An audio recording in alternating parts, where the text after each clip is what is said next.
Supportables week 5 is now donezo, and with it, kind of with maybe this changing of the seasons, also we go back to some normalcy in football. Running backs were kind of back to being mediocre. Quarterbacks just started throwing the ball all over the place, and whether it's multiple touchdowns or 500 plus yards, that's also going to mean our receivers and tight ends started doing things again.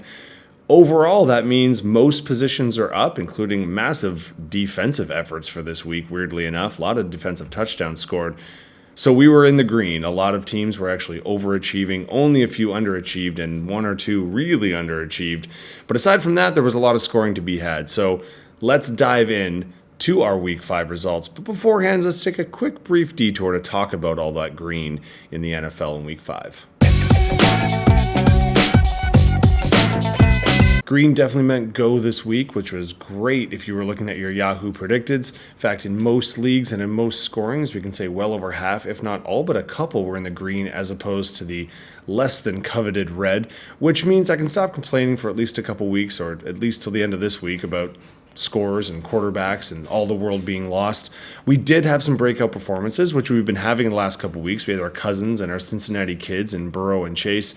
But unlike in other weeks when we had our Kamara performances that pretty much won someone the week, sure, if you had any of those guys I just mentioned, you probably won your week. But actually, if you looked at it, there was enough depth this week that a person could actually have put together a roster that took you down, even if you had one of those few people.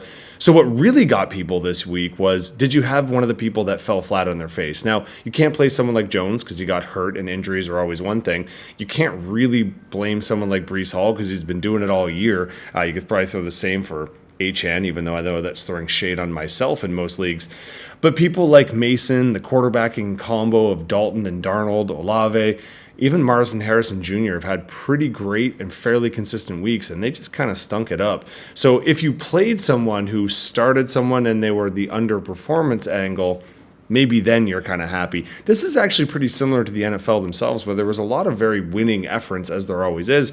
But actually, there was almost as many teams that didn't want to win. You look at the Bills, or pretty much anyone in the AFC East right now, and they're probably underperforming. But the Bills especially, tough to make fun. In fact, I kind of can't. Josh Allen, you notice I didn't put him on the underperformance because he kind of did get hurt but just stayed in. I mean, he actually got knocked out if you watched it and then went into that blue tent of Narnia and came back and was suddenly okay. But was he really okay if when they were on the goal line for, defending goal line, so they just had to get the ball out, waste as many timeouts or clock, depending on what Houston's strategy was. So when they punted it away, at least Houston had a limited amount of time. Instead, they threw 3 very uninspired passing plays that didn't make a lot of sense, did not run the ball at all, obviously didn't want to with Allen and didn't with their actual running game. Gave Houston tons of time and then lost the game because Houston clearly was just going to kick a field goal. Luckily, though, for Baltimore, they tried to lose the game, but they are not as good at losing as apparently Cincinnati is. As they fumbled the ball, Lamar just coughed it up by not looking and tried to catch it with his chest. That's why you have hands, I think. At least that's what I've been told. But Cincinnati, instead of trying to do anything, and again, they had 2 premier players that were on fire the entire game, they conservatively ran it up the gut for no particular reason, thought their kicker could kick a long field goal, which had been happening, so I suppose that's all right.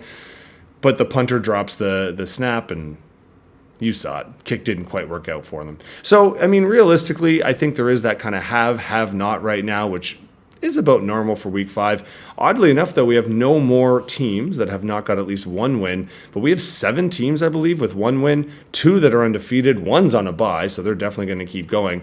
And realistically, if you actually kind of think, some of these green scores actually came from our defenses. Look at 6 or 7 that punched one in the end zone, and some of them on odd plays. So maybe Week 5 was just one of those weeks. Buyapaloozas typically do that. So maybe I'll stop talking, A, because it's late, B, because you probably stopped listening a bit ago anyway, and we'll get to our actual scores before I talk about our Buyapalooza Part 2 that is going to be Week 6. But again, let's not get ahead of ourselves. Let's recap Week 5 first. with our top scoring team and our top scoring overall matchup, and ends up being quite influential in terms of our current standings, because two of our top fours kind of flipped spots here, with Hale and Vincent and Fourth and Conquer taken down with 166. That was our week top high. Unfortunately, Raf and James had a week that would win most. I think they finished fourth overall, but as we've said a million times, it doesn't matter what you do. It doesn't matter how you finish here and who you play against. Now, both had the injury bug, and it was kind of the battle of the knocked out kickers. Unfortunately for Raf and James, the kicker situation, it was just before kickoff when Prater was scratched, so they didn't have any predicted. It did lower their predicted, meaning they overscored their predicted by a little bit more than expected. They also had Nico Collins have a great game, but then get knocked out. So as we can see here, he's already on the IR, so they've had to make some adjustments. On the other side, though, Fourth and Conquer, you did have some kicker issues. Moody got knocked out during the game, and they had their punter actually have to finish kicking. However, you did have a defense and defense 2. They were one of our many that scored a touchdown, and quarterback 2 in the aforementioned Burrow, 5 passing touchdowns. Unbelievable. So you still had a balance of other good. We mentioned, and we're going to have this a lot, over performance and great performances all around. So great running back performance, your tight end in double digits. Lamb, ironically, probably your most esteemed player, actually had the worst round. On the other side, we did have Kraft was our tight end 1. London was our wide receiver 2. So, as I mentioned, tons of points on both sides. Just wasn't enough here. Now, the kicker, you could have actually started both Atlanta Falcons wide receivers. Mooney was our wide receiver 3, so that would have been helpful for you. And actually, ironically enough, I should say Stevenson, who in some leagues have been cut, come back, wasn't sure about whether or not he was taking it. You took Gibson because you doubted him, and then Stevenson went ahead and had a running back 5 performance. So just the sheer number of top 5 performances I've already mentioned obviously means this was a great matchup. We knew it. We heard about it. Tough beat, Raf and James, but congratulations, Fourth and Conquer. Now you're in the top 3. In a similar vein, Randy climbs to our top 2, but Jackie still stays a playoff team because both, again, scored quite well, and they would have both won most weeks, but in a far more accurate way, ball too well, did take it to the house. Now, Chase was our wide receiver 1, and by a lot, almost 200 yards and a couple of touchdowns, so congratulations on that performance. But even Murray, was our quarterback 5. Kyler had a pretty good performance. You notice Daniels wasn't far behind. Randy's kicker was a top 5. It was our 4th overall kicker. So a lot of points to be had on the board. Now, in terms of Jackie, she also had some great performances. And coming out of the Thursday nighter with Evans and Mayfield both having a great game, it looked like she was on track for a big one. She even got her tight end to actually catch a ball this week. San Francisco as a defense was one of the many that scored a touchdown. All was looking good, but unfortunately there was just a couple balls dropped. Jones did get hurt as they went through. Hill, at least he did something, I guess, this week. But Darnold had to be the big one because obviously in a big win, Darnold was actually playing good quarterback, but not a good fantasy quarterback. However, if we scroll down here, you did have some points on the bench. Shaheed is always a tough start, tough sit, but Joey Jojo Flacco, I know you took him there because, he could actually keep playing, and if he does, he's just going to keep throwing for 3 touchdowns and 300 yards, apparently. This is what he did last season and well into this season. I do believe if you do the math and you would have started him, that's about 25 extra points. Would have probably put you over, but are you really going to have the guts to start Flacco over Darnold? I don't know, and anyway, you can play the ifs and buts. Either way, Randy, congratulations. Top 2 is a great way to go. And Jackie, to have a loss, at least you're scoring points and you stay in the top 6. So could have been a lot worse.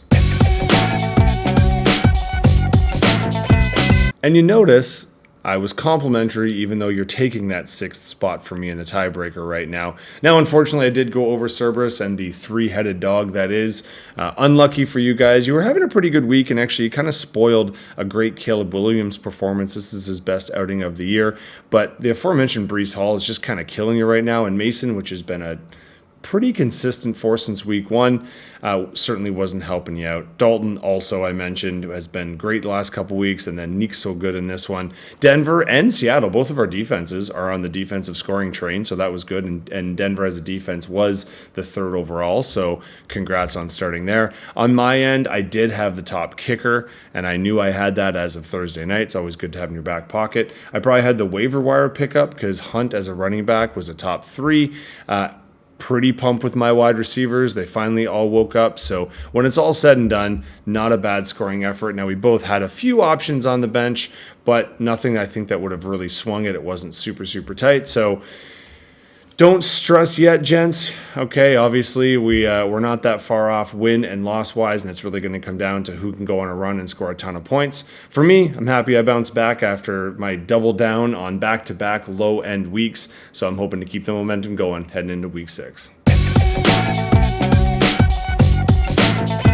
They still cannot be stopped, Juliet and Lara, with 5-0, so taking this league by storm. And if we all keep splitting our wins and losses, they might run away and clinch a spot before we know it. So congrats again. Now, this also had a massive impact because Kelsey, you're doing quite well, and obviously I think you were top 2 coming into this week. So you did drop down to 5, which is still a playoff team, not the end of the world. On your side, you did have to subdue or overcome Allen's kind of so-so performance, and I think definitely, Chandler didn't have a great run. You had your kicker that, as I mentioned, could have had an extra 5 points, and that would have kind of changed things for you slightly. But you did have a solid defensive performance. You're just going up against a juggernaut right now. Lamar Jackson was quarterback 3. Swift was running back 2, just to show you how little running backs were scoring, but how chock-a-block they were. No one really went off, but a lot were kind of in the middle there. And tight end 3 performance in Kittle. Even Bo Nix getting 23, nobody saw that one coming. I don't care who you are. Now, this ended up being, though, a battle of the commandos. It looks like none of the ladies had anything in the basement here. Very unfurnished, a lot of injuries, a lot of bye weeks. So realistically, if you are all walking into this week with not a whole lot on the bench, with some injuries and certainly a massive amount of buys, you actually both did all right. I mean, Kelsey, obviously that's an underperformance, but not the worst, and certainly just did narrowly avoid buying rounds for this week. But Juliet and Lara, 140 is nothing to sneeze at, and certainly 5-0, top dogs. So while I said Kelsey narrowly avoided the drinks, that means Pamela, unfortunately, joins me as the double downs, and now we are out of contention. Just make sure for new people, you are aware of that rule. I now owe 2 rounds, which are coming your way. Don't you worry. But I can't owe any more. So if I'm the bottom dweller this week, or if Pamela is, because this is her second run through, I believe, as well, that means it goes to the person just above us. So by, I think, about 0.6 points, Pamela, unfortunately, you didn't make it there. Now, if we take a quick look as to why, Trey Sermon, great pickup. Madison, it's all right, kind of met it. But as I said in the intro, I think Marvin Harrison Jr. kind of dropping the ball quite literally for you. And then just a bunch of kind of middling performances. Pickens didn't have his best. So you were just kind of narrowly underneath on a lot of people, which adds up in the end. Going against our defending champs, who are now still, after 1 week off, so won 2 out of their last 3, if I'm not mistaken. Now, sure, Trevor Lawrence was a phenomenal performance. For him, he hasn't really been super consistent, and he was definitely in our top 6 or 7. Kelsey getting some points again. That's a couple weeks in a row. You got to be feeling pretty good about that. But I'm obviously burying the lead here. 500 freaking passing yards from Kirk freaking Cousins. Who knew? We don't. Tampa Bay's defense isn't necessarily that great, but I don't think anyone had him down for the first one to cross the 500 pass yards. So congratulations there. Obviously, he was our quarterback 1. You did have some points on the bench, including the tight end 2 in Brock, but you've got this now tight end duo, which not only is kind of great to have, but is also great because none of us really have tight ends that we're actually down with. There's maybe 1 or 2 exceptions to that particular rule. So well done. Another Ryan up. So after a tough start, I empathize, Kate and Nick. Now you're making some runs and see if you can crack that top 6 and get yourselves back into the playoffs. Pamela, I know it looks dire, but don't worry. If I'm saying that, you only need 1 or 2 more wins to get yourself in that playoff spot, it won't take much. You just kind of got to get healthy and have some people perform. And on the plus side, like I said, no more buying drinks. Just to quickly show the parity, to say that I'm not lying, a lot of 3 and 2s, a lot of 2 and 3s. Obviously, we got our undefeated champs, so as we go up, there was a lot of playing playoffs last week. Week 6, a little bit different. You're going to get people in the top 4 or 5 paying people in the bottom 7 through 10, except for about one example here. Now, obviously, we got our first and our worst, but here's probably, I would say Yahoo would highlight this as the key matchup with a 2 versus a 4. However, I would like to argue We're all kind of in the hunt here. A lot of 3-2s, 2-3s. So I fully expect a lot of things to flip or to solidify. Will the top couple kind of start to separate themselves, or are we going to kind of make this into a scrap fest where we're all 500 and it comes down to plus minus? Only time will tell.